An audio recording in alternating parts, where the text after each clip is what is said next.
It's time for This Week in WordPress, episode number 305, entitled Subscribe to the Pool Party. It was recorded on Monday, the 12th of August, 2024. My name's Nathan Wrigley, and today I'm joined by my co-host Michelle Frechette, and also by Pete Chineri and Steve Burge. It is, of course, a WordPress podcast, so what are we going to talk about? Well, WordPress. The first thing up is the rescheduling of WordCamp in Netherlands. Why has that happened, and what are the reasons that we can make it not happen in the future?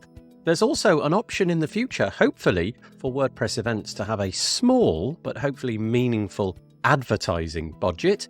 We also get into a couple of articles by Patricia, who featured me on her brand new podcast, but also as she explains why it is that she needs sponsorship for future attendance at WordPress events and why that might be a useful model for everybody across the community. We also get into WordPress Accessibility Day and their keynote speaker. We've got some new events coming up, WordPress Developer Hours, a couple of new things going on there. Playground is now going to be able to persist after you close down the browser. That's really interesting. And then we've got a couple of bits about AI, especially on WordPress.com. It's all coming up next on This Week in WordPress. This episode of the WP Builds podcast is brought to you by GoDaddy Pro, the home of managed WordPress hosting that includes free domain, SSL, and 24/7 support.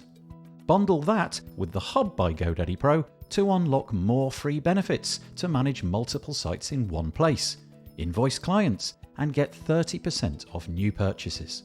Find out more at go.me/WP Builds.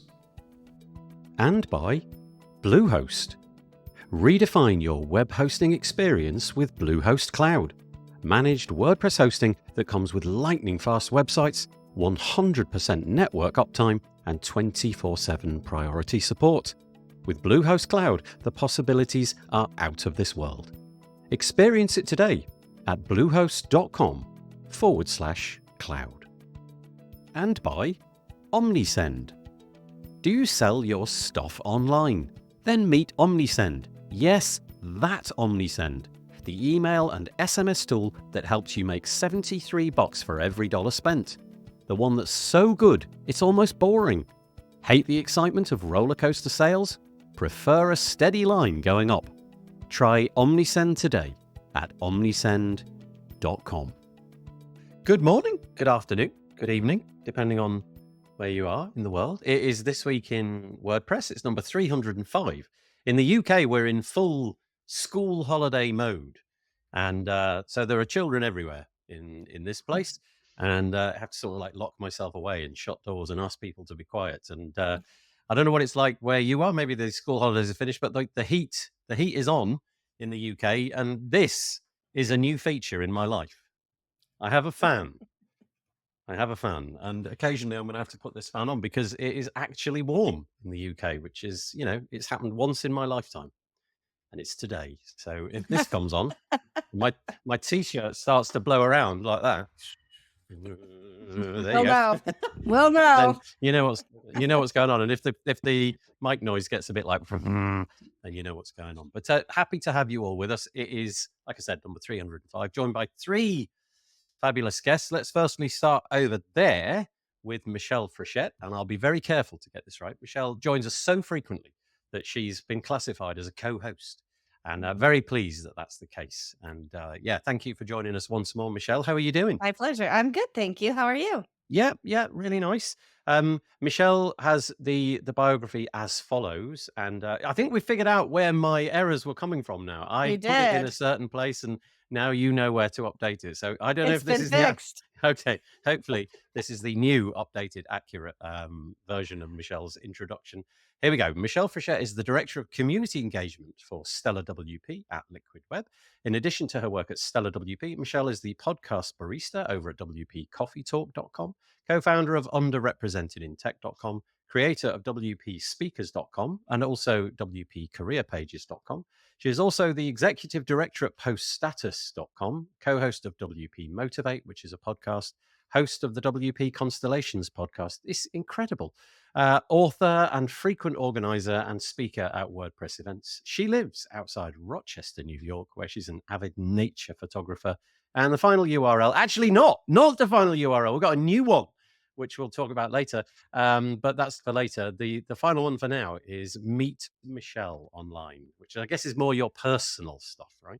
It is. It's like my Linktree. I decided Yeah. I wasn't giving money to Linktree and letting them have all of my traffic, so I created my own with Cadence. You did just right. That's what WordPress is all about, isn't it? And that's Yeah, lovely. exactly. Anyway, thank you many times over for My joining pleasure. us. Let's go round in a sort of clockwise direction, which takes me there, which is Peacher Neri. How are you doing? I'm very well, thank you very much. I've stopped counting the degrees here where I am in Spain, Nathan. Oh, shush. No, Patricia says 30 degrees in Switzerland, but I've stopped counting. Better not to know. I think it's kind of akin to that here. I think we might be in the high 20s, but bearing in mind, you know, the high 20s. We're not used to this. Wow. We're not used to this. Nothing's set up. Nobody has aircon, right? There's no switch you can Of course, yeah. And I think we're probably high 30s here. Yeah, well, you see, I'm on a roof, so yeah. Now you're making me feel bad. But there you go. I'm going to complain about the heat a lot. It's only 18 here, so you all have it worse than us today. Yeah, you see.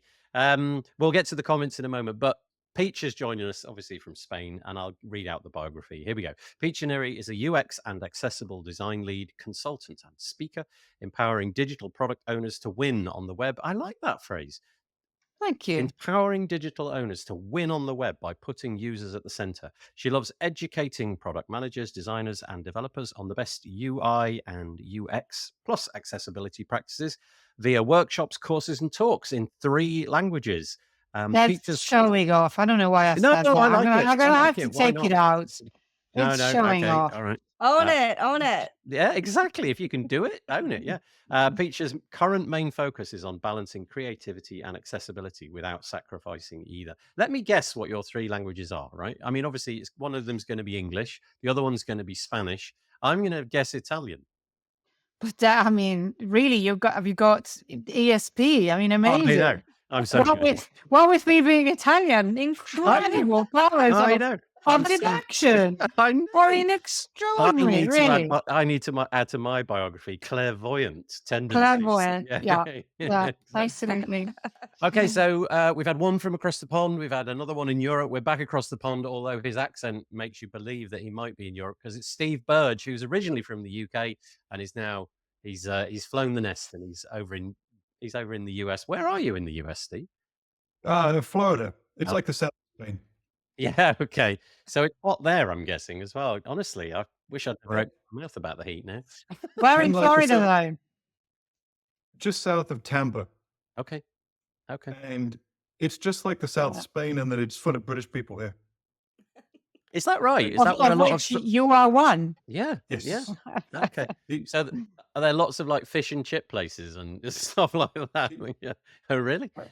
I've lived in a bunch of places in the US, and people always say, "Oh, you're the Brit," and it's kind of unique in most places in the US. But down here in Florida, the British people are everywhere. They grew up like you and me, Nathan. They grew up in like 10-degree weather. Yep. And they flee to the south of Spain. They flee to where it's nice and warm. Well, that's brilliant. I'm highly jealous. Let me read Steve's bio. It's a little bit of a shorter one. It says, Steve Burge has been involved with open source software for 20 years. Currently, he helps run the popular WordPress plugins that have over 1 million installs, and they are as follows: Publish Press, TaxoPress, MetaSlider, and Logtivity. I struggled to say that one when I was practicing. For some reason, that word couldn't exit my mouth, but I think I got it right, yeah? Logtivity?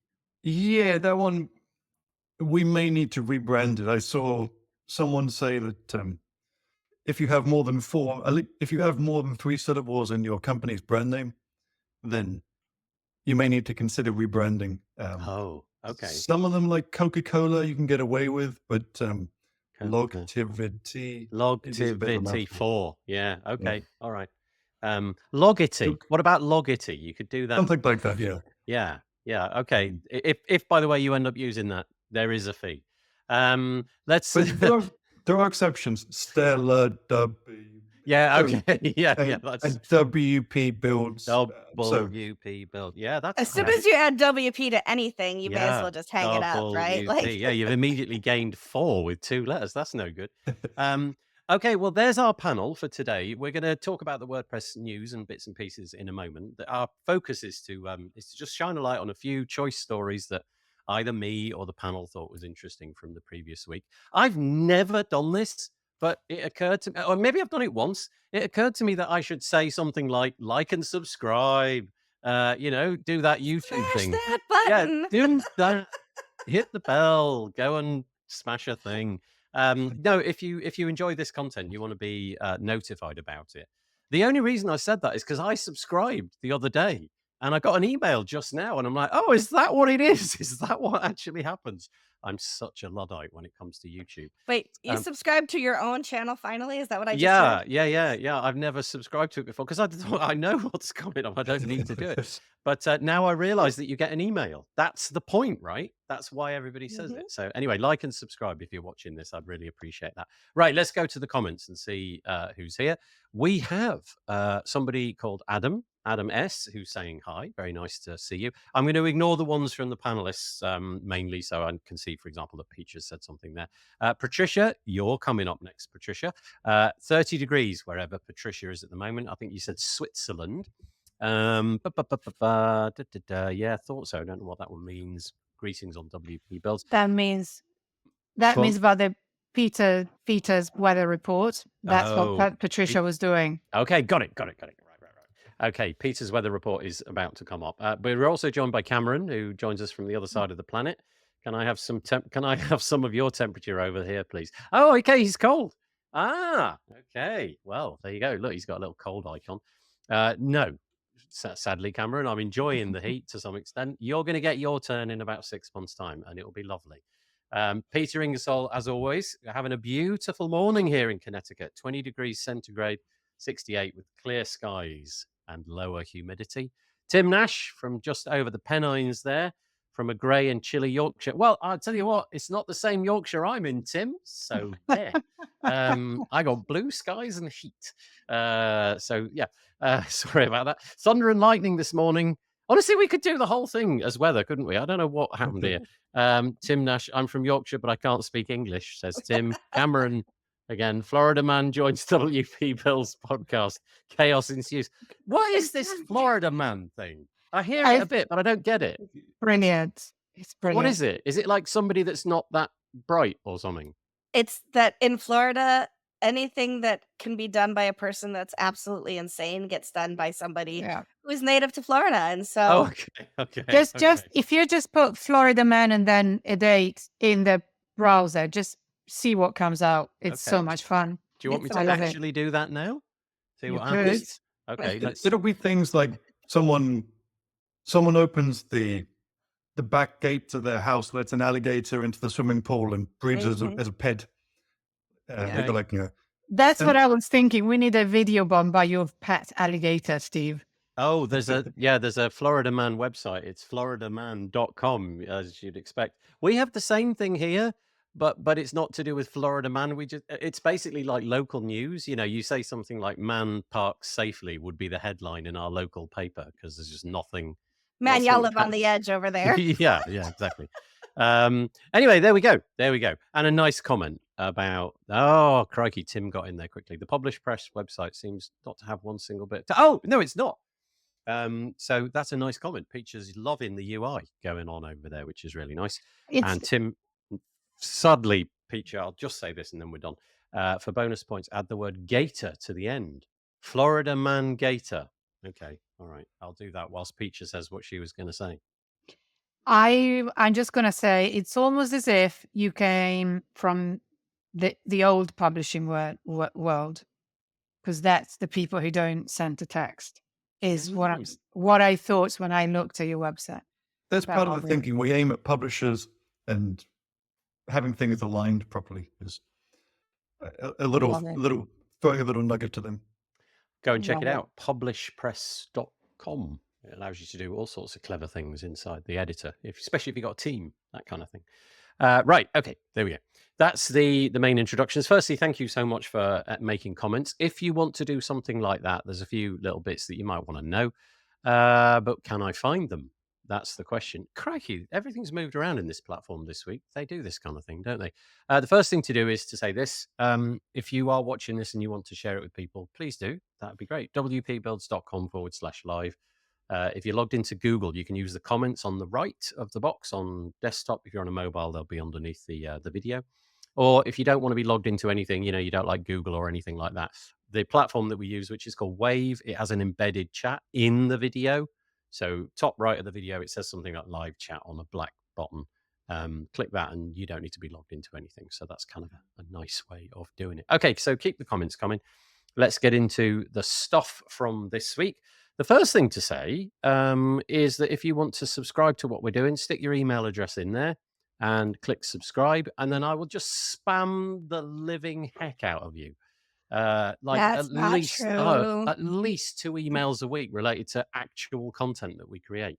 So no spam guarantee. It's just basically when we produce a new piece of content, I will send you an email saying that it's come out. The other thing to mention is thank our kind sponsors. As of this moment, our sponsors are, as you can see on the page there, GoDaddy Pro and Bluehost and Omnisend. Real thanks to them for keeping this whole enterprise propped up. Really, really appreciate it. WPbuilds.com if you want to get any of the stuff there. All of our podcasts are organized on that page. Right. Some sad news. I don't know if this is sad or not. And in fact, Patricia might have a unique take on this. So we'll see if she wants to share that or not. But this is the central.wordcamp.org website, and it says WordCamp Netherlands 2024 rescheduled. It sounds kind of benign, but then you read on a little bit. Let me read it to you. WordCamp Netherlands has been rescheduled from its initial date of September, late in September, to new dates of late in November. So it's been pushed a couple of months. In February, a new organizing team began preparations for the WordCamp. Despite some setbacks, the team has continued with enthusiasm and optimism. Most of the delays have been overcome, and nearly everything is in place to make this edition a success. However, one crucial aspect is beyond our control, which has become a major obstacle: attendee registration. Now, I won't say anything else about that. You can read between the lines, whatever you like there. But certainly on the face of it, this piece seems to imply that if there's not enough attendees, a solution to that would be, well, let's just move the date backwards rather than cancel the whole thing. Let's push it back a couple of months. Let's see if we can, I don't know, get in amongst the community, do things like podcasts like this, and see if we can get people to sign up. Patricia, don't know if you want to share what it was in your head or not. I'm just going to share my thoughts on it because I don't know any of the. I haven't spoken to any of the organizers, and I don't know any of them. But what I'm thinking is that I've worked on local WordCamps, and attendees. I don't know whether they had no attendees, which I doubt, or fewer than the 200-300 they were expecting, because I don't think it's normally a big WordCamp anyway. And you would worry about that. Like the last week, at WordCamp Valencia that I've helped organize, we got like 100 people from local schools signing up. The final, we went up to like 400 rather than it's like 2 full months before. I found it strange. I'd love to hear from them and hear what they have to say about it, because to move it in early August, it was earlier. It was about a week ago, wasn't it? Yeah, You've got 2 full months. People in Europe are on holiday right now. Nobody's, even if they'd sold no tickets in 2 months' time, of course they would have sold them. I find it really strange. I don't know who's this. I have no idea. This is just what I'm thinking. I just wonder what the real reason is or whose decision it was, because of course, if they had 2 full months, it's not a good enough reason, in my opinion. And I'm not saying that came out wrong. It's not like I'm saying, that WordCamp Netherlands made the wrong decision. Who am I to say that? I'm not saying that. I'm just saying that I was surprised that they gave that as the reason, because I would find it absolutely normal if you had sold 50 tickets now, knowing that you got the whole of September is when people go, oh, right, okay.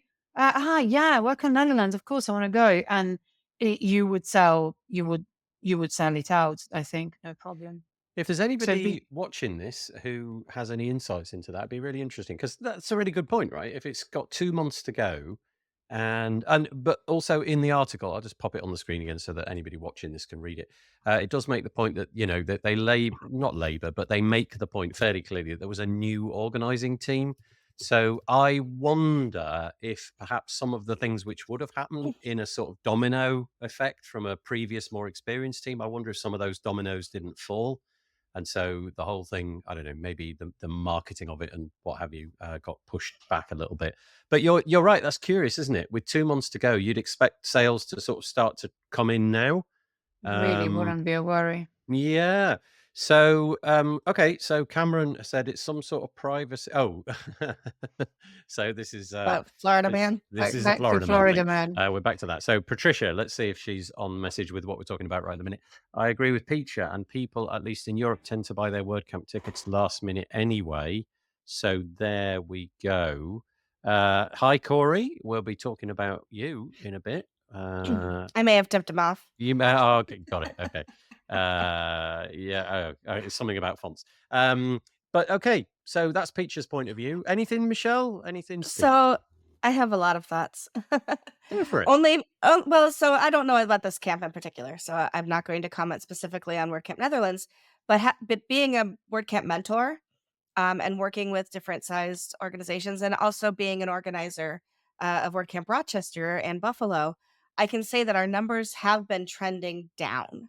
That's not the same for the flagship events, of course. Those are much larger.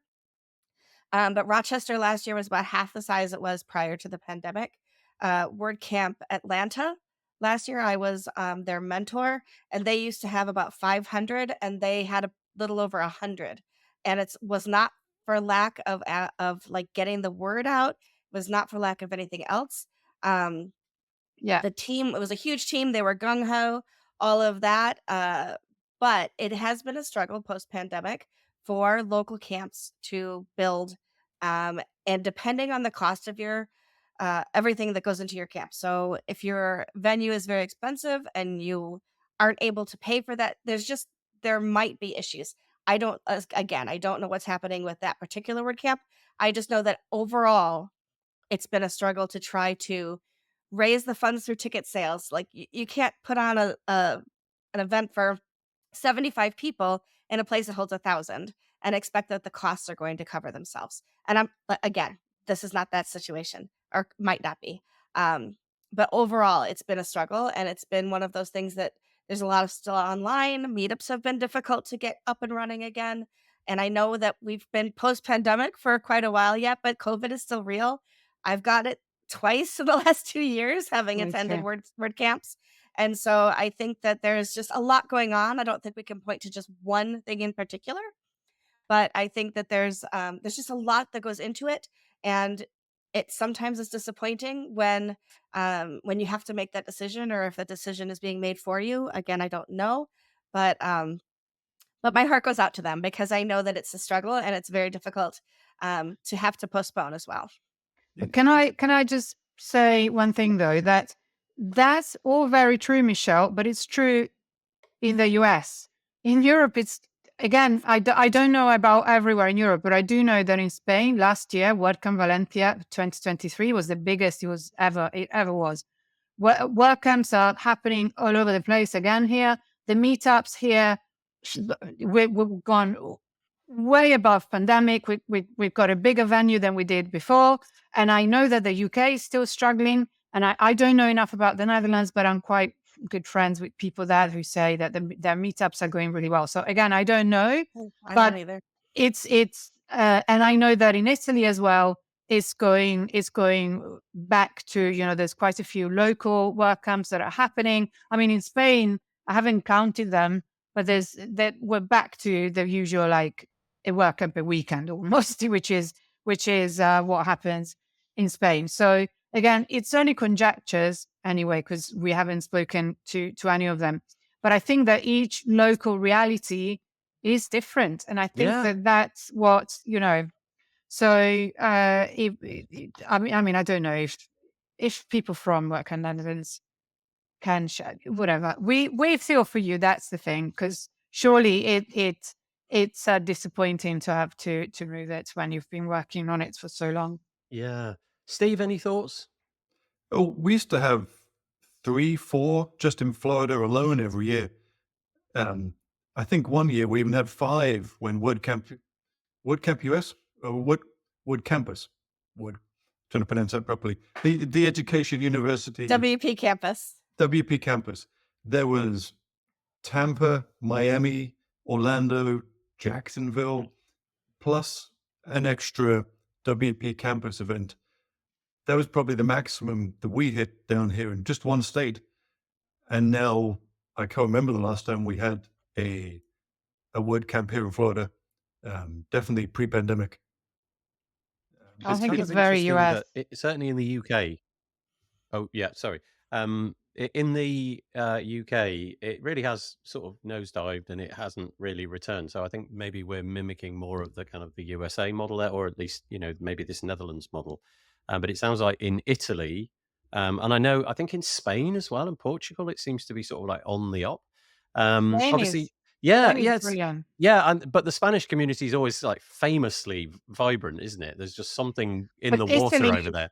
yeah, definitely. But Italy as well, from what I've seen and heard, I don't know if it's an after effect also of the having WordCamp Europe there maybe has galvanized the community, but some small WordCamps have come back into existence, like WordCamp Verona and WordCamp Milan has happened, where they've done local community events. So it feels lively. And I know it isn't there everywhere, but yeah, I guess every place is different, but I feel like Europe is slightly more active. Yeah.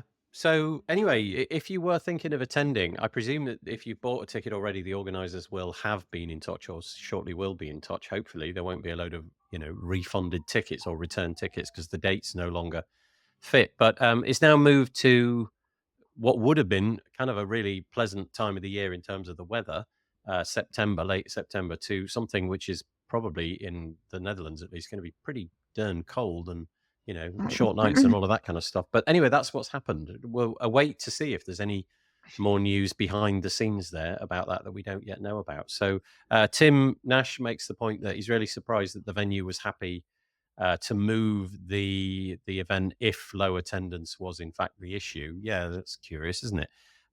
Without grassroots, he goes on to say, meetups, there isn't the support for WordCamps. What's kind of curious in the UK is that it's definitely not WordCamps it's not just WordCamps. So it's just this swath of like pubs and things like that have just closed down post-pandemic. People's lives have definitely changed. I think there's more like doing things at home and less going out and all of that kind of stuff. So it's not just WordPress events and the excitement or lack of. Isn't also that in the UK the issue that the venues have pushed up the prices really immensely. Expensive. Yeah, like it was easy to find 3 places before, and now it's like 15 grand. Yeah, it's crazy expensive for a meetup. It's like what? Yeah. So that's the issue there, I think. Absolutely nuts. Yeah. Okay. Well, anyway, that was that story. So WordCamp Central, if you were going to the Netherlands WordCamp, then just have a look in your inbox and see if something drops about that. Let's move on. This may be entirely connected, actually. There might be a segue here that I didn't actually spot, but here we go. So this is an article which came out just a few days ago, the 7th of August, and this may address that problem. Proposed changes to advertising marketing expense guidelines. And I'll just quickly read because it's going to be the easiest way to do it. The current event guidelines state that the inclusion of advertising expenses in an event budget is very rarely allowed. And then I'm quoting from that document, which is on the page. You should plan not to include the following expenses in your budget unless an experienced deputy approves the expenses. And then there's a bunch of stuff which is missed out. And then advertising is one of those. In other words, don't allocate money to advertising. Okay, so why the change? It says the community team's goal for upcoming events is to warmly welcome more first-time attendees. The aim is to get 50% of participants to be newcomers while celebrating returning attendees. To achieve this, event organizers should focus on attracting new participants through well-planned event design, messaging, marketing strategies. And we propose that updating the guidelines to allow a variable or fixed amount of money for a WordPress event to budget towards marketing and advertising. However, if you are somebody involved in these, don't imagine it's going to be kind of like a really large amount, because it's not. Again, I'm quoting from the proposal. A proportion of the budget may be allocated for marketing and advertising. We suggest a minimum of $50, I'm guessing that's US dollars, and a maximum of $400. So not a very large amount. And they're recommending that instead of going to places like Facebook ads or Google ads, which are going to drain that pot almost immediately, be a little bit more intelligent and go for places like event directories, newsletter listings, influencer partnerships. You could come on podcasts like I do and what have you, collaborations, physical marketing, and then, social media marketing and traditional media, but bear in mind the cost of those. So it's a slight change, but I guess if you had no budget, going from zero budget to, I don't know, ceiling of $400, at least it's something. I don't know what you think. To me, that seems like a very small amount of money, $50 or $400, the ceiling there. But it's better than nothing, I guess. And, we've got two of you at least, Peter and Michelle, who are deep in the weeds of this. What are your thoughts?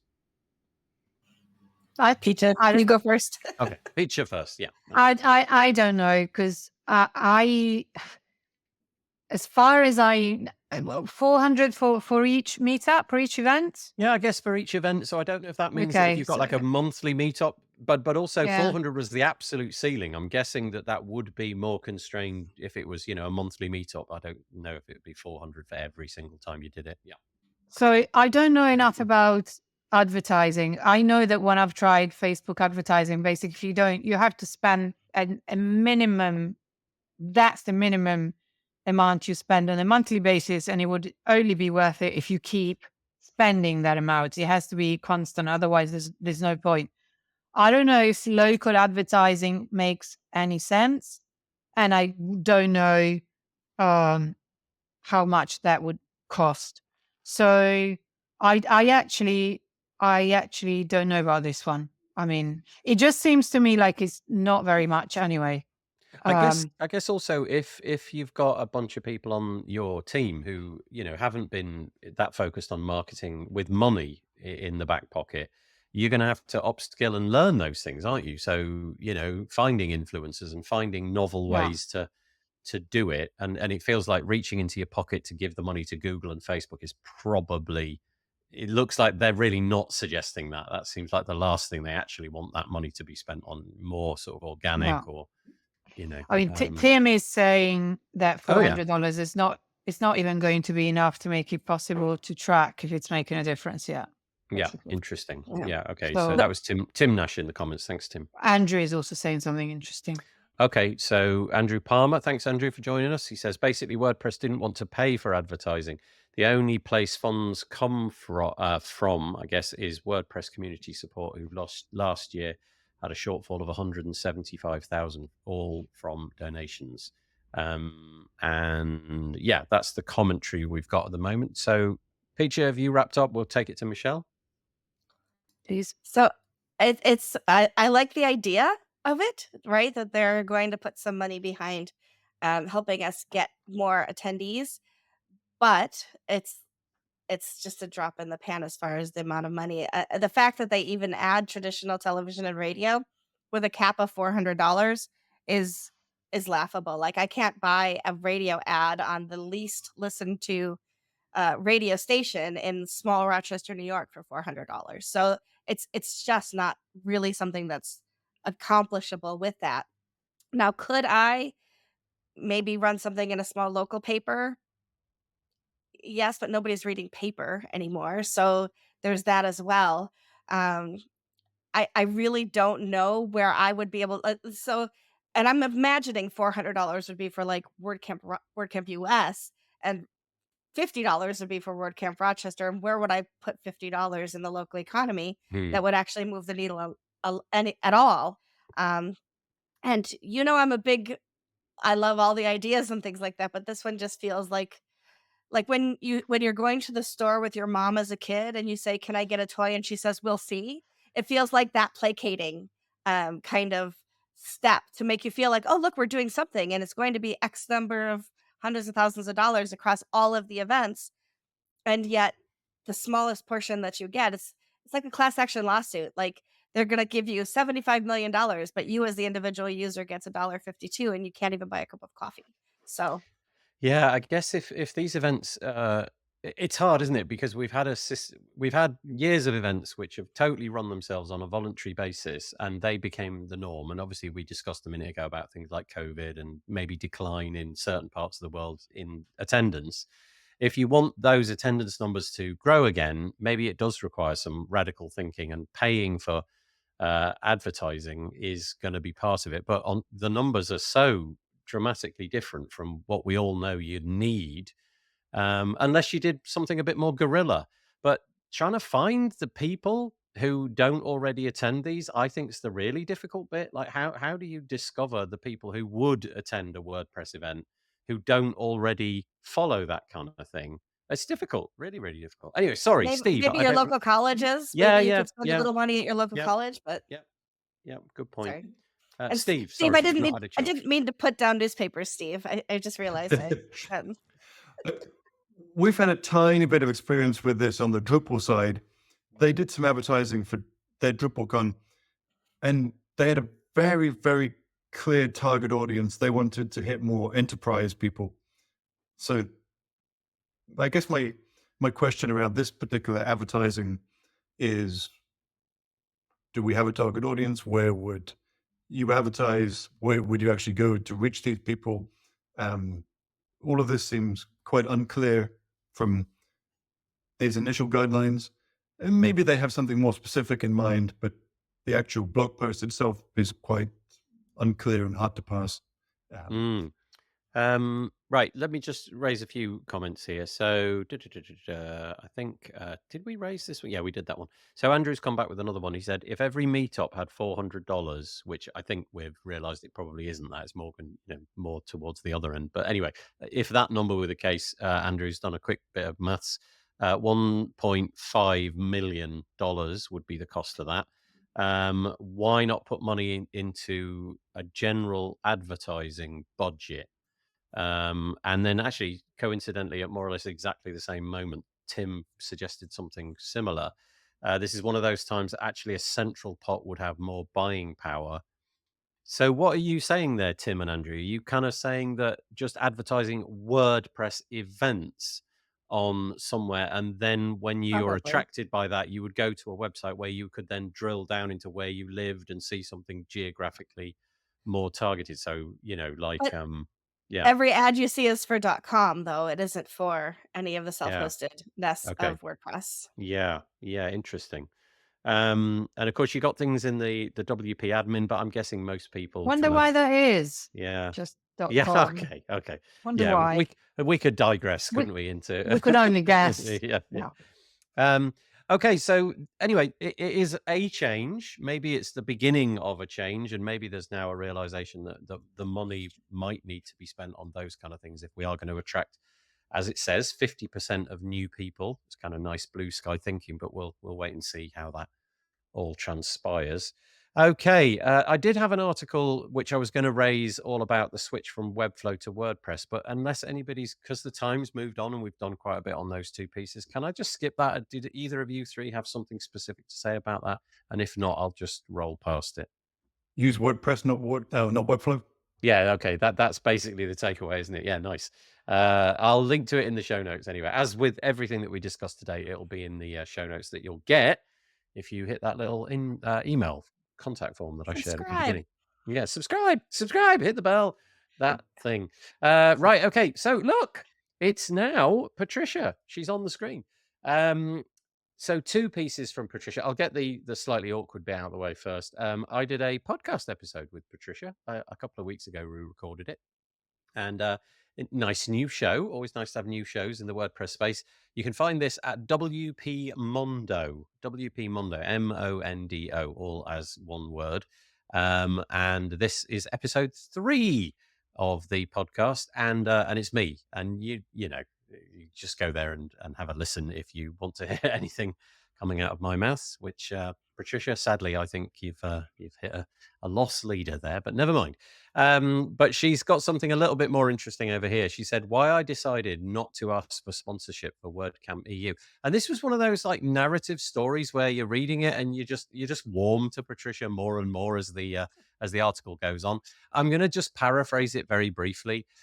Patricia did what I think many people have done in the WordPress space. She wanted to just be a good citizen, and she wanted to fund all of the things from her own business and attend the events through her own pocket and with the the profit that her business generated.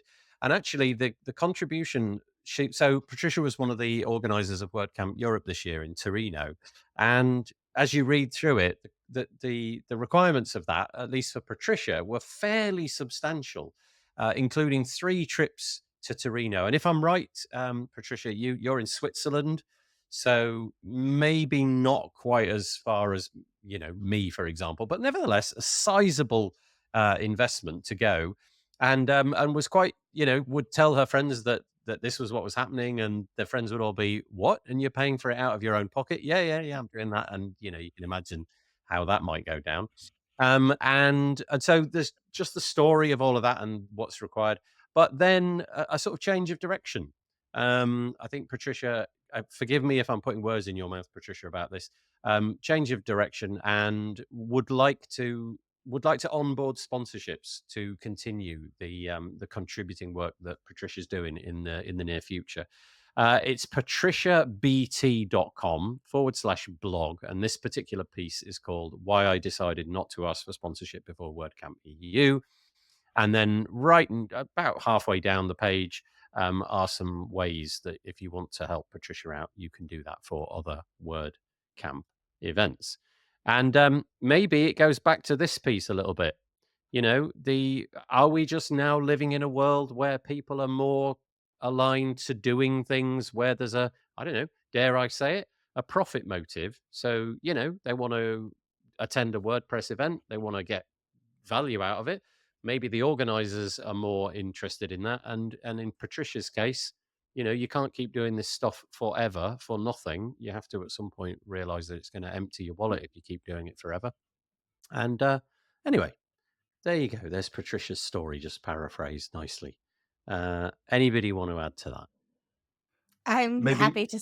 I'm sorry. Go ahead. No, it's Steve. okay. I'll just let's go Steve first, and then Michelle after that. Oh, I had one liner. Basically, I was going to say it may not be so much as a profit motive, so much as a avoiding a loss motive. There you go. That's a better description of it. Thank you. I think what if the contributors are happy if they break even, and it doesn't cost them big out of their own pocket.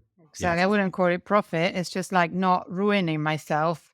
Yeah. While I burn myself out completely on this wonderful event. So you know how I feel. I won't activate myself on this actually. I just leave it. But I hope that I personally think that organizers are the first that should be even remunerated, because I actually no, I can tell I'm activating myself. I am leaving it at that. I am not carrying on any further. Please don't let me. Okay. I have spoken at length before on this show about the need to sponsor people and have not have people paying, especially people who are freelancing, and of course I speak a lot about underrepresented groups too, because typically underrepresented groups make less money already than our more represented groups. And so we've talked about my selfie challenge and how I've raised over $5,000 in a year and a half and given that money away to underrepresented folks who are speakers and organizers to get to WordCamps. The WPCC collective, or WP collective. CC, yeah, that's not easy to say. WPCC. WPCC, It's not. that's it, yeah. The WPCC has also been really good at helping and getting people to events. Yost has their a diversity fund that helps sponsor people to events as well, because it is not easy for people to raise that money and then also have to decide, am I going to WordCamp, which I'm working the whole time, or can I also afford to take a vacation this year and actually have some downtime, which is so important to all of us to be able to have that time to rejuvenate and relax. You shouldn't have to make the decision between working an event and paying for that out of your own pocket or being able to take downtime for yourself and your family. And so I think that, yeah, I hope that people do sponsor her, but I also agree with Andrew that we shouldn't have to have this. There should be a way for us to, as a community, have sponsorship for these kinds of events. It could be worked into budgets. There's lots of different ways that we could do this. I'm not saying I have the answer for this, but I think that we need to keep raising the question about why we're seeing so many people have to find ways to afford to attend events. And I think that Patricia, I applaud you. I think that it's great that you're seeking the help that you should be afforded for all of the work that you do. I see Birgit in the comments. Birgit and I have both raised money before, and I'm hoping that some of the work I've done helps reduce the stigmatism of asking for help. I think it's important that if you have something to contribute and you want to be there, that it's okay to ask for help, and to see if other people can help you achieve that. Because when you speak at an event or when you organize an event, you are giving back to the community, in great amounts. Pecha, go ahead. Yes, thank you very much for saying that, Michelle. So I completely agree, and I have been in that position before, and it's not an easy position to be in, where actually being involved in a WordCamp in any way becomes a problem. That's what this situation is. But my main thing that I wanted to say about this is that because if organizers are not paid, the quality of the event really, really suffers from it, because you have other priorities. And therefore, we need to think that these conferences are serious conferences. They are professional events. And therefore, the people organizing them should get paid as professionals because they're doing a big job.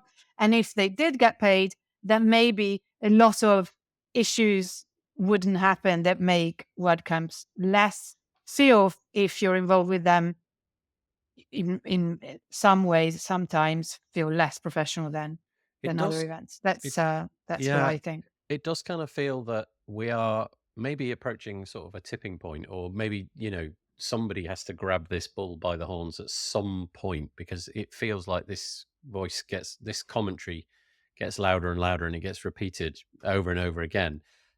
We've had a few comments come in, so I'll just raise those. Firstly, Birgit, who Michelle mentioned, is joining us. Hello, nice to have you with us.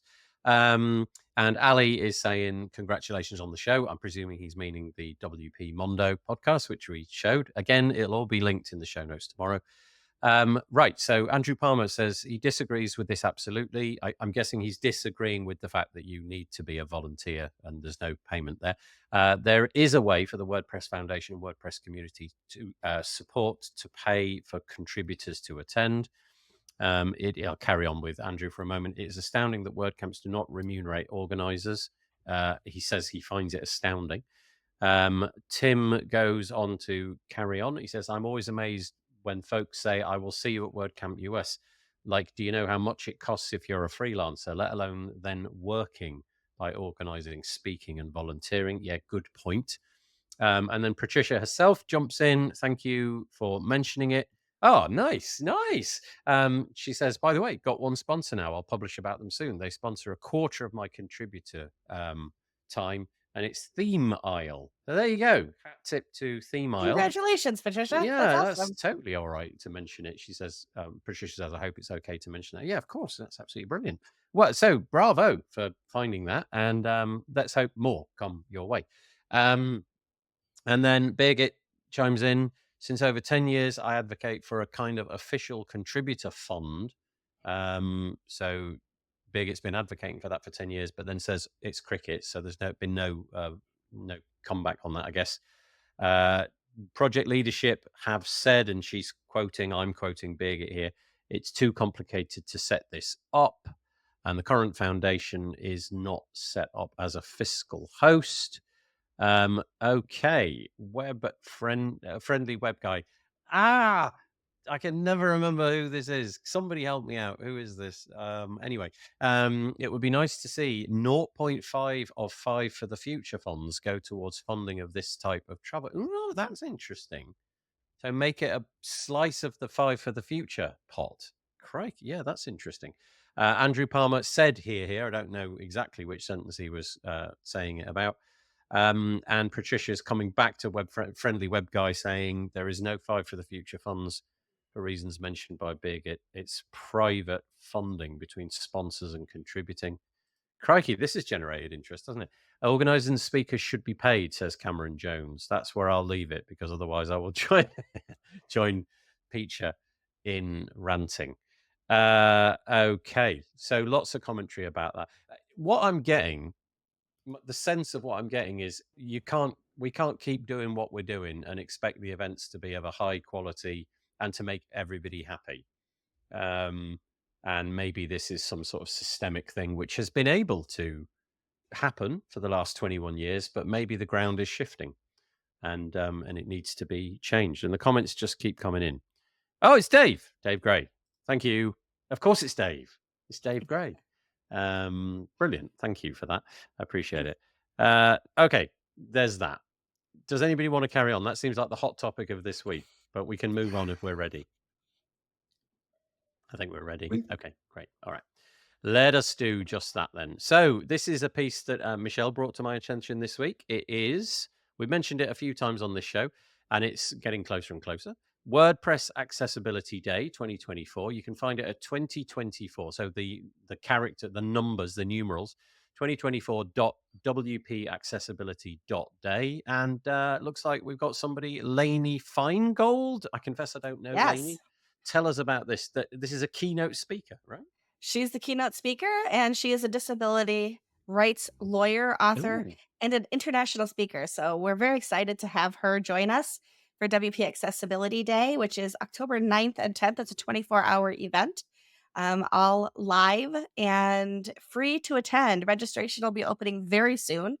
So follow us on all the socials, because you'll be able to get all kinds of information there. And subscribe to our email list. Is that that should be the title of today's episode? Subscribe to the email list to get all of those updates. I am one of I'm the team lead for marketing for WP Accessibility Day, and I'm very excited about all the work that we're doing over there. It's my first year helping out with that event.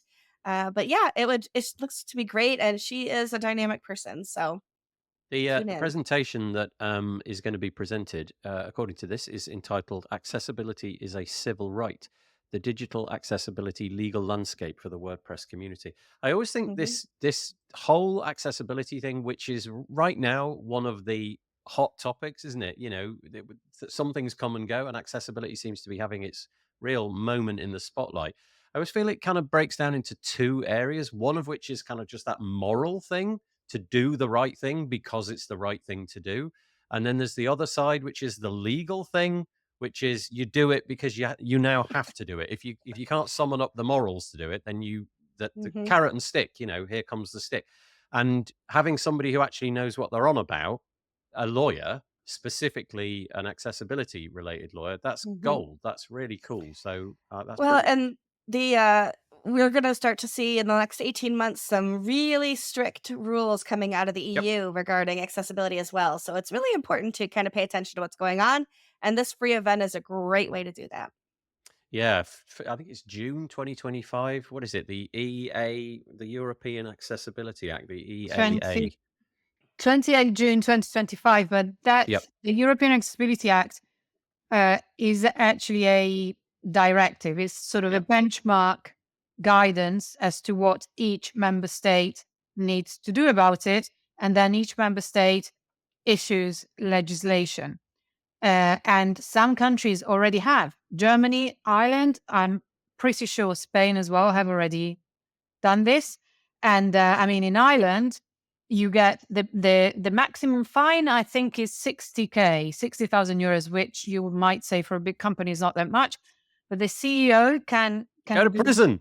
18 months. Yeah. 18 months. And in Germany, you can, so there's a limit, because it's companies with more than 10 employees and more than 2 million euros in revenue. So not the small guys yet, which I'm slightly disappointed about, but still. And so there's that. But in Germany, you can report your competitor. If you've done it and your competitor hasn't done it, you're allowed to report them. Oh So gosh, it's serious. It's coming up, and yeah. it's serious. I'm talking about it at a non-WordPress conference in Berlin in September, and because Nice. it's not WordPress, I get paid. Oh yeah, there you go. Yeah, the full circle. That's I get a hotel, that's flight, beautiful. and the honorarium. Um, You know, That's great. And although it's not apropos of the event, the yeah, this WP is a Accessibility Day, I recorded an episode with Rian Rietveld about the European Accessibility Act, which came out. Well, anyway, it's on WP Tavern, and it was brilliant. episode number 127, and she dives deep with me into explaining what the implications are and demystifying it a bit. But also, there are some mysterious areas still where we don't know what each individual country is going to do. But WP Tavern, episode 127. If you click the podcast icon here, then It's you really can a go and great check it out. episode, if I might say. Yeah, yeah, it was good. She was actually at Whitley Bay a couple of weeks later, so I got to hear her twice in a very short space of time. But yeah, but anyway, back to the original piece. There it is. Yes. So The please join us. Laney Feingold, and this is going to happen 9th of October at 3 p.m. UTC. For Steve, 24 anything hours. on that? Well, you've mentioned two cases, the legal case and the moral case. There's a business case as well to be made for accessibility, that Nice. True. you're increasing the size of your audience. Yeah, I think Rian said that, I can't remember the numbers, but basically, if you aren't catering to and obviously accessibility is a very broad umbrella. There's a lot of things which fall under that word, but there is a lot of money on the table, and it is a staggeringly large amount. Not only as a percentage, I can't remember what the number was, but it was much, much higher than my intuition would have led me to believe. But the numbers that are tied to that are really, truly eye-watering. And if you can unlock that by making your website accessible, then you're not leaving that money on the table. So anyway, there we go. Michelle also dropped another article, but this is about something which has already taken place. But you're obviously very proud of this event that happened recently. I am, and we offered an honorarium, so we paid our speakers, and they were all online, so there was no travel expenses, of course. Nice. And if you scroll down to the very bottom of that, and you see Beth Hannon on the left-hand side, get ready for the European Accessibility Act. Yeah. So click on that. Nice. Just to show people how to use the site. So we have all of the different talks are now available online. If you click the talk that you want to see, and then expand watch here, you can actually either click over to YouTube or watch it right there on our website. So we have that whole everything that happened at Stellar Spark is now available online. Josefa was our keynote and did a great job talking about WordPress there. And we've just got some really amazing talks. Some of our, I think if he's still in the chat, Corey Moss was one of our speakers. So he's was talking about images and how to use images. So just the whole day was really phenomenal. And I had a great time emceeing it. So yeah, again, the links will be in the show notes, but if you go to stellarwp.com/stellar-spark, and then in this case it's spark-2024, you'll be able to catch up on all of the presentations as as a YouTube video, or as Michelle said, you can just go and watch them on YouTube. Seems like the conversation is still carrying on between members of the community, so I'll just leave it there because we've kind of moved on, but you guys carry on. That's lovely. But okay, so that's an event which has happened and is now free to watch. A couple of things coming up in the coming week on the developer side of things, whether you're a theme developer or developer. The first one is this is Ryan Welcher and Juanma Garrido. They're doing something, I believe it's tomorrow. Yes, it's tomorrow. 3 to 4 UTC, and this is entitled An Introduction to Block Development. So if you have an intuition that you'd like to begin that as a thing and you don't have the skill set, well, the pair are going to try and educate you in that. It was really nice. Actually, we had Juanma Garrido at the WordPress London meetup the other day. He did a little talk about WordPress 6.6 and what was coming in there, both automaticians. And the other thing to mention is Birgit Paulihack and Tammy Lister, both of whom are regular visitors on this show. They're taking a different angle. It's a developer hours thing again. This time it's on August the 27th. So you've got a few weeks to book this one in. Theme development, building WordPress themes with the Create Block theme plugin. And again, these are both on meetup.com and links will be in the show notes, but I'm sure that you can Google those. Okay, so that's a little bit of nice advertising for those two events. This is super cool. Honestly, the whole playground thing just has me so excited. I don't know why, but I'm really, really excited about it. And up until now, if you start an instance of Playground, that whole thing goes away when you close the tab. Now, persistence seems to be around the corner. And I'm imagining there'll be a million uses out there of people who will, be able to do something useful with it. For me, it's just an academic exercise. I just love the fact that it is persistent. Anyway, this person, Barrow, apologies for butchering the name there, on the 5th of August said, introducing offline mode and PWA support for WordPress Playground. We're excited to share that WordPress Playground now supports offline mode and can be installed as a progressive web app. These features allow you to explore and experiment with WordPress without needing an active internet connection, making it easier to develop and test your ideas on the go. And then there's a little description of offline mode and PWA support. Honestly, it's above my pay grade, so maybe Steve can go into that if he's willing. I don't know if he's looked at this. But yeah, quite exciting. The idea that you can have a persistent WordPress website which just is inside your computer. I can imagine, it's almost like having an app on your computer, isn't it? You've got like Evernote or Trello or whatever it may be doing things on your computer. This could be the same. So yeah, anybody got anything to add to that? I'm probably going to direct it towards Steve in this case. Yeah. I haven't set up any examples of the playground for our plugins yet, but I found it very useful following some of the chats in the WordPress Slack. People will just share a link to the playground with, say, an example for a new feature or a new pull request. They'll say, hey, click this link, test the PR. It will spin up an example of the playground with the proposed changes.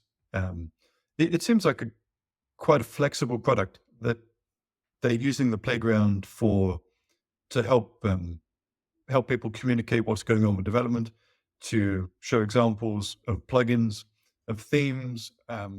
I seem to remember seeing other ideas proposed as well. It seems like a flowering project that's spinning off quite a lot of different use cases. Yeah, it's really interesting. So obviously on WordPress.org now, if you want, I mean, in many cases, so there's now a flag. You've got to opt in if you're a plugin developer. But if you wish your plugin to be available to anybody to try in a heartbeat, including dependencies that you may have, I don't know, let's say that you've got a WooCommerce related plugin. You can tell that the team over at the .org website that you want WooCommerce installed in there and what have you. And it just, in a heartbeat, you've got WordPress installed. And that's kind of like novel and really interesting that can work and how it works. But then the idea that you could have that just sticking around as a progressive web app on your machine. I mean, you can imagine the educational consequences of that, like in, I don't know, primary school or secondary school, where children are just working on a website project and, they've got a Chromebook or something or a laptop and they want to just keep doing it when they go home, and they can carry that on now and they don't need an expensive setup. They don't need to install a server and all of those kind of things. I just think it's really fascinating, and it is going to be genuinely really interesting what people come up with. And I think it's one of those situations where invent the technology, throw it out, and just see what the heck people come up with. And I was liking it. I was talking to Adam Silverstein. No, who was it? I've forgotten. One of the guys who came up with the whole thing. Anyway, I did a podcast interview with him. And I kind of likened it to when Apple's iPhone suddenly got the App Store. Like, it was a great product. It was brilliant. It could do a whole bunch of stuff. But then if you throw the App Store at it, suddenly everybody's like, oh, we can do stuff as well. And then all that happened. And we know what it did to the iPhone sales. And I feel it's a bit like that. I feel Playground's going to be like, let's just see where we go. And now having it offline, really cool. And please, would somebody put me out of my misery and tell me what episode I recorded about and who he was, because I forgot.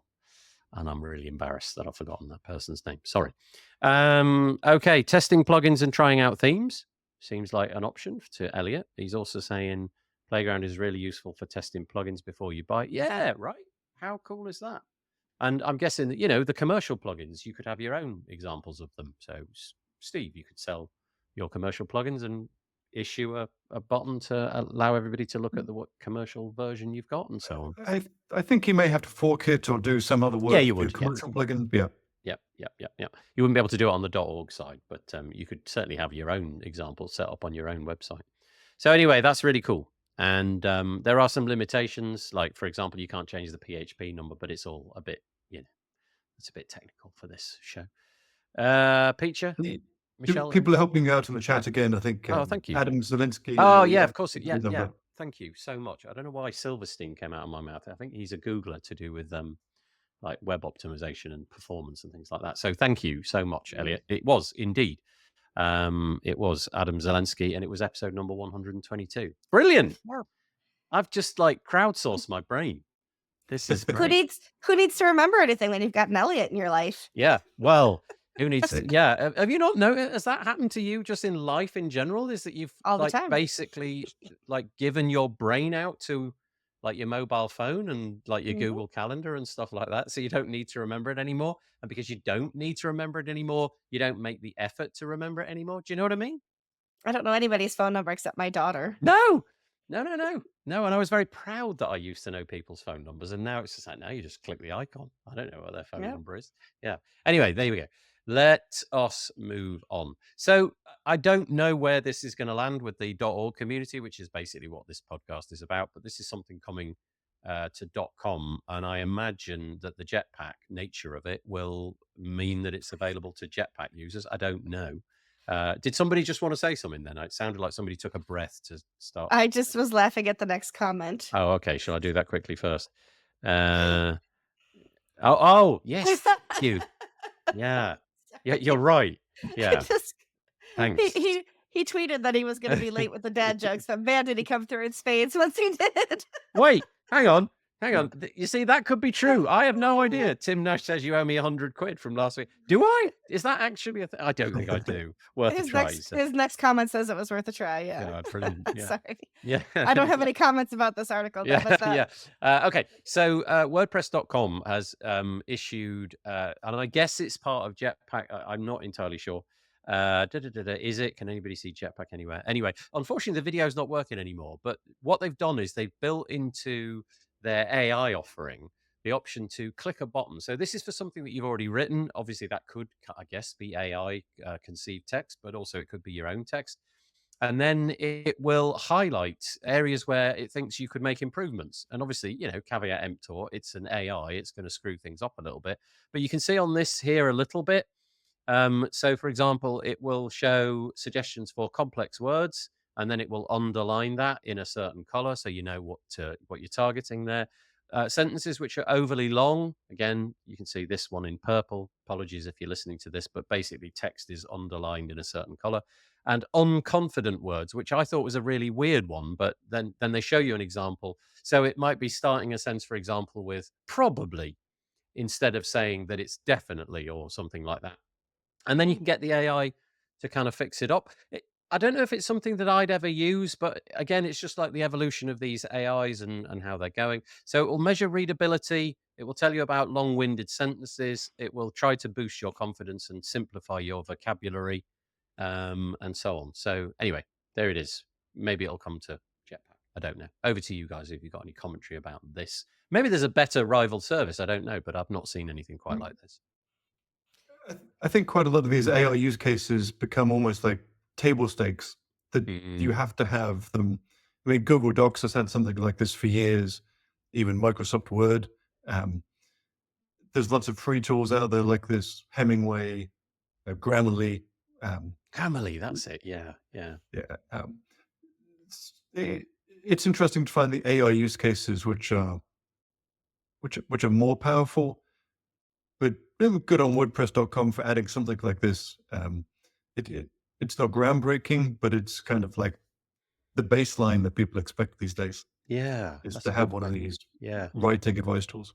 Yeah. You kind of don't really expect WordPress in any way to be groundbreaking in this kind of thing, do you really? I mean, it's not their thing. They're obviously selling, getting that data from something like OpenAI and shuttling it back and forth. And I would imagine it's the more agile startups out there that are breaking the ground, and then places like WordPress are sort of, coming up with suggestions off the back of it. Okay, well, anyway, there it is. I thought that was quite novel. It's in a WordPress editor near you if you're on the .com website, but it says from the team at Jetpack AI. So I imagine if you're a paid user of Jetpack and you've got all the AI stuff that they offer, that will come to a website near you. Not sure. Michelle, Peter, anything on that, or should we crack on? I just always think it's funny when it says that AI is going to strengthen your writing when it's actually just replacing your writing. So it's not actually strengthening anything that you're doing. It's doing it for you, which is Yeah, different. yeah, My writing Also, is bad. yeah. also, it's like what is unconfident words? Maybe if I use the word probably is because it is only probable and not for sure. It's There was a really nice example in the video, which sadly I can no longer play. If I refresh that page, let's see if the video comes back. And yeah, it just says there's an error. I don't know what I did, but the first word, it might have been probably, but the context of it at the beginning of the sentence, it wasn't the probably that you're thinking of. Like in the right. middle of a sentence, it definitely felt like, oh, this could be something that you're interested in, as opposed to you should check this out. It Ah, had that okay. kind of feel to it. Do you know what I mean? So it lacked that confidence. It lacked that sort of assertiveness, which I do all the time. My writing is punctured throughout with those kind of, self-deprecating words. And obviously, if you're, business and trying to sell things, you probably do want to root a few of those out. But anyway, there it is. Did you want to carry on, Peter? Sorry. No. That's it. Okay. I haven't been terribly successful with AI improving my writing. So No, I do kind of feel we've kind of maybe reaching max AI at the moment. I don't know if that's the case, but I've yet when it all came out and OpenAI started, it was all so groundbreaking that everything felt like just a massive step forward. And now, what is it, like 6 months since I've seen anything in AI that's made me go, "Ooh, that's I fascinating." It all I seems a have bit. I have really given it my time Mhm. to understand it, but a lot of the time, the effort that you need to put in order to get any valuable output is like, yeah, I could have done it myself. Yeah. Or and there are things that I've had to completely give up on. It's like clearly this is not going to happen. You're not able to do this. I Uh, have a really and fabulous tool, Peacher, which is just so amazing, and it takes audio, transcribes it, and then summarizes it. it's And very because good it's at summarizing is right, very good.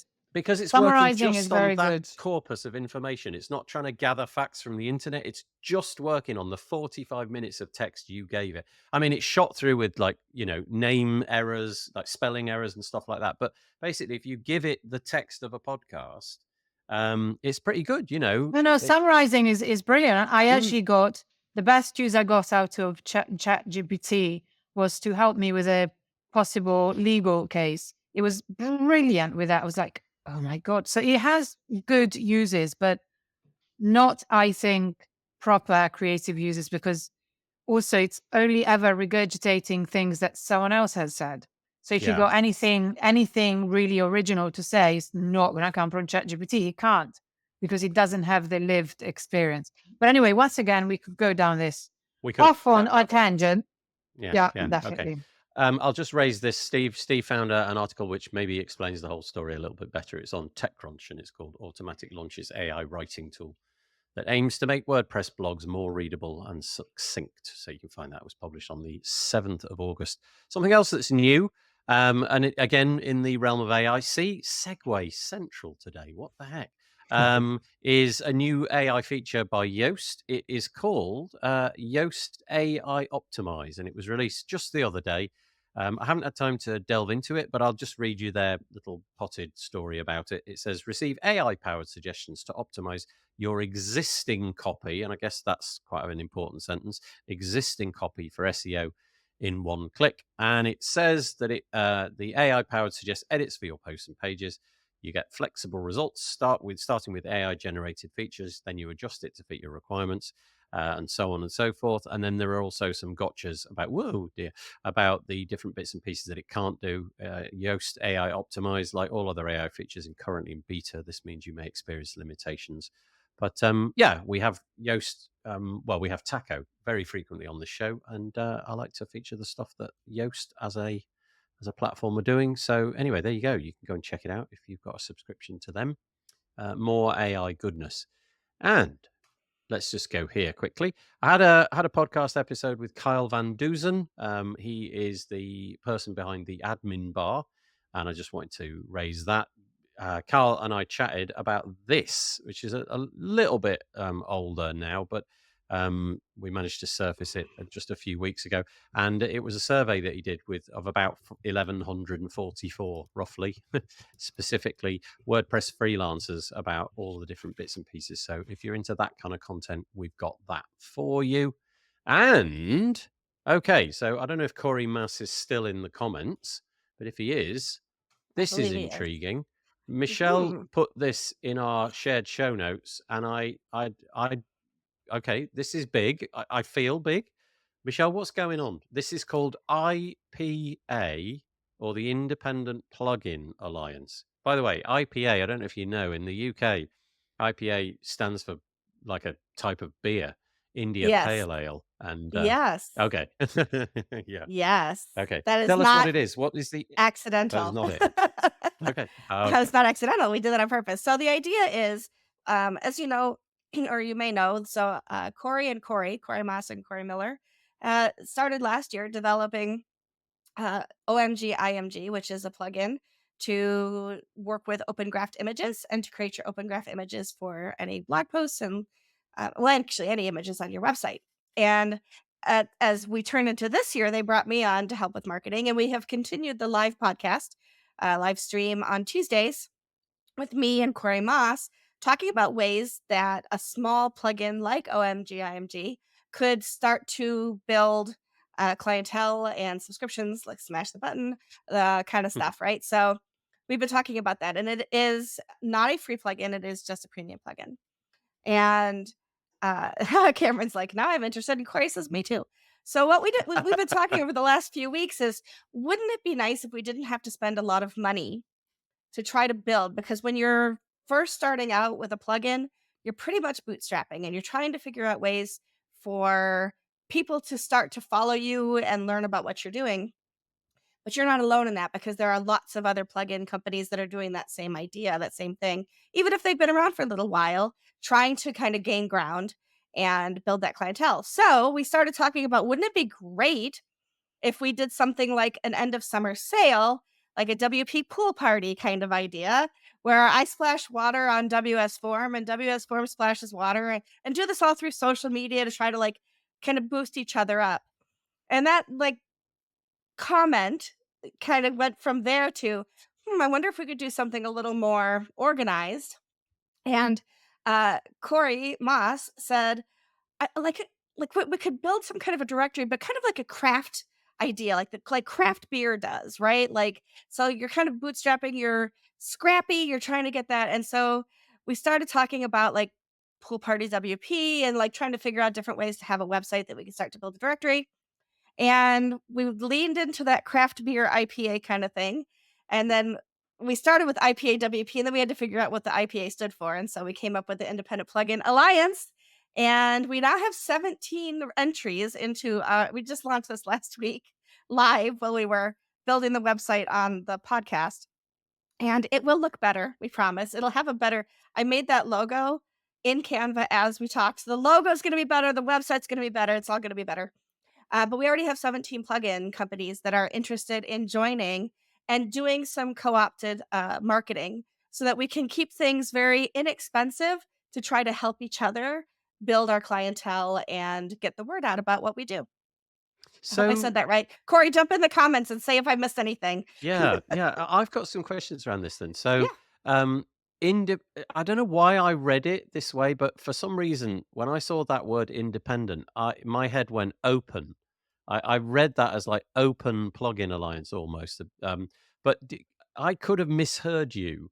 Did you say this is like the thing that you need to pay for, or is this anybody can be a part of it? Did I mishear No, that? Sorry. we're not charging any money for anything. Ah, So the okay. idea is, I mean, there may be at some point if we want to co-op, hire somebody on Fiverr to create some images or something like that, that we'd ask people to chip in a little bit. But we are not charging money to join this, and we are not putting affiliate links on here. So if you join this, it's your link to your website, because we don't want anybody to have to lose money to each other to move things forward. So the idea is that it's free to join, but we are going to gatekeep a little bit, because we don't want, no offense, Yoast, but you're kind of big and you don't belong in the independent plugin alliance, right? So this is for those scrappy kind of startup craft plugins to help each other boost our viewership. So will there be any kind of like gatekeeping in terms of, I don't know, the quality, dare I say it, of the plugin or anything like that? Or is it just, come along at the beginning, let's just work all of those kinks out a little bit later? And also, kind of allied to that, is the idea that you're there to support each other. It's not like, okay, I'm signing up to this new repo, if you like, and I hope to squeeze it for every single thing that it's Right. worth. Is it more kind of like, look, we're here to help each other, we're not going to Mhm. denigrate each other, we're going to mention Right. each other where we can, and that kind of thing? Exactly. So what Corey just Okay. put in the comment there, if you could pull that up, that'd be great. Yeah, I Um, can do. This one? yes. Yep. So independent developers and companies really do have more time than money, right? So as you're getting started and you're kind of trying to get the idea out there. So the idea is, how can we, a rising tide lifts all boats kind of thing. And so how can we pool those kinds of resources to work with one another to help get the word out about the good work that we're doing, and how our plugins can help our customers. Because we want everybody to make money off of the work that they're doing, just like we talked about with sponsorship, right? You shouldn't have to give away your plugin for free in order for people to learn about it and grow about it. There's other ways to do that. And so if we can kind of shout out about each other, um, use that time in the way that we use social media and blogging and those kinds of things to talk about one another as well, then that really kind of helps everybody. So if I talk about, I talk about WS Form already because we all know Mark Westgard's one of my besties, right? But if I start talking about, I don't, I'm trying to think, like Cameron's plugins and other people's plugins, then I'm helping spread the word about them. And if they're talking about IMG, then people that I don't have a connection to will start to listen to that as well. So the whole idea is that we can help one another. Yeah, Andrew Palmer says that's scratching backs, right? You scratch my back, I scratch yours. But the whole idea is that we're doing that publicly so that we can help raise awareness of each other's work. Okay. So just nicely, there's already a little bit of interest amongst the people watching this. So Cameron says he's interested, which is nice. Andrew Palmer immediately followed up with he's interested, and he's an advocate of all sorts of plugins. If he knew about them, so that's nice. And then you've already got a submission. We Dave get Gray 2 has submissions in the last submitted. 5 minutes. Okay, there you go. The power of social media, which is that's really great. Having an alliance with, so this is Corey, another comment. So Corey is the person in question working with Michelle. Having an alliance with other plugins, indie devs, and products also gives us more to talk about as we're all looking for good content. Do you know what's interesting, Michelle? You can probably identify with this. My inbox is fairly full of people who have a plugin, and they are probably extremely good at writing code, but they are not very good at marketing it, or they don't have a budget for it. And so something like this really is like the glue between the wider world and them. And unfortunately, I can't, I can't necessarily have all these people on the podcast because I just do one show a Right. week. So having something like this is really nice because there's a Mhm. genuine need. People who are expert at coding but don't have the marketing chops, don't have the budget, don't even necessarily really know who their target audience is. They just know they've built something cool and they want the people Yes. to use it. This is nice, Michelle. I like it. I think Uh, you found a peg to hang So something on here. This is good. I for like the more great ideas, watch us live stream on Tuesday, when tomorrow we probably go through some of these applicants and figure out what our next step is. Okay. Sorry, Steve, I cut you off. Steve, sorry. I like the pool party WP name too. You have to keep that and reuse it for something else. It's fun, right? Yeah, yeah, yeah. And then in the Oh, winter, that's we can good. have snowball fight WP. Nice. Elliot just says it's a great idea. Thank you, Superb Elliot. idea, in fact. This is great. And then Andrew Palmer says, plus there are 2,700 plugins in the repository queue. I wonder if the Vue team were, we're circling back to that old chestnut. I know. If the review team were paid, it might be a little bit quicker. To be clear, this is the beginning of an idea, says Corey. We are Yeah, and I still can iterating sense as that, we right? go. Yeah, you don't have the meat on the bones here. It's just come and see. Let's see what happens. Okay, so we should say, one more quick one from Corey. Part of the collab is we need ideas. Please, anyone, get in touch. And right, so the URL is sublimely easy to remember. It's got, hang on, IPWP. It's got 5 IPA. syllables. Never mind. Oh, IPA WP. It's 6 syllables you've topped out, but only 5 letters, so it's fine. IPAWP.com. More syllables than letters. Yeah, that's kind of interesting. Okay, and final one. W. It gets you every time. Yeah. I used to have a podcast that promoted plugins with Mike Demo. Ditched it when I sold Elegant Marketplace, as Andrew Palmer. Yeah, I try to do what I can with that, but you can't always do content about plugins and marketing because people are not necessarily interested to hear that week in, week out. But anyway, there you go. IPAWP.com. Time is short, so we'll just quickly move on to this last one, which is brought to you courtesy of Steve. But it is a piece on the rocket.net. Is that right? Yeah, rocket.net. They're a host, is my understanding. And it's called rocket.net, paving the way for massive scale. I'm guessing, is this your host of choice, Steve, or why did this come your way? No, I was just impressed with the way they've operated in terms of getting launched. They've bootstrapped. I believe the founder is a Florida man too. Yes. Okay. And Nice. Yes. and regardless of the bigger picture of the company, this particular blog post is just excellently written, gives a lot of background to the company, like specific details of the challenges. It's really quite an interesting insight into what it takes to launch a hosting company. God, and can you imagine the giants and the leviathans that you're up against if you go into this space? Because we always say, aren't they, the deep-pocketed companies in the WordPress space are all the hosting companies. So, if you come up with a form plugin or an SEO plugin, sure enough, you've got some stiff competition. But if you launch into the hosting space, man, whoa. And rocket.net, I feel like they've been around for several years now, but definitely not decades. And you've just found this article to be really useful about their journey and how they did all of their bits and pieces. So it's called rocket.net, paving the way for massive scale. It will be linked in the show notes tomorrow. It reads like it's not written by AI. It reads Nice. like it's written by a real human who sets real challenges.